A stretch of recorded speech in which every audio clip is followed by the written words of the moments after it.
היי לכם.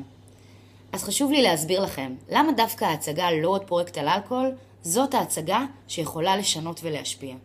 אז אם תקדישו לי ממש דקה או שתיים מזמנכם, אני מבטיחה לכם שאתם תבינו שיחד אנחנו יכולים לעשות שינוי ממש ממש גדול.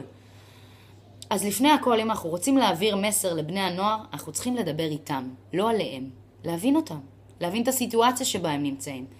ההצגה לא עוד פרויקט על אלכוהול עושה בדיוק את זה. היא לא אומרת להם, אסור לשתות, נו. להפך, היא מדברת על היתרונות ועל הכיף שיש באלכוהול. אבל יחד עם זאת, היא מדברת על כמה חשוב לקחת אחריות ולהציב גבולות. כי אם לא, הסכנה מתחבאת ממש מאחורי הפינה. דבר נוסף, מאוד מאוד חשוב, משחקי אלכוהול ברשת, שכרגע זמינים להם בכל רגע נתון.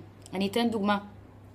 בחור שופך בירה לתוך האסלה בשירותים, עושה עמידת ראש מעל האסלה, שותה את הבירה מתוך האסלה, וכשהוא מסיים, הוא מאתגר את החברים שלו לעשות סרטונים יותר מטורפים מזה. כן? זה בדיוק החומרים שהם רואים ברשת, וכרגע אף אחד לא מדבר איתם על זה. עכשיו אני יכולה להבין אתכם.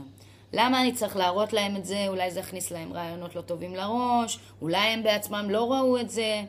אני יכולה להבין את זה. אבל קודם כל, רוב הסיכויים שהם ראו את הסרטונים, ואם לא הם, אז חבר יבוא אליהם אחרי צהריים ויראה להם.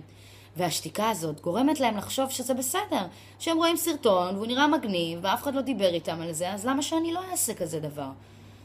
בואו נעשה שינוי, בואו ניתן להם כלים להתמודד עם הדברים האלה. אני מחכה לכם.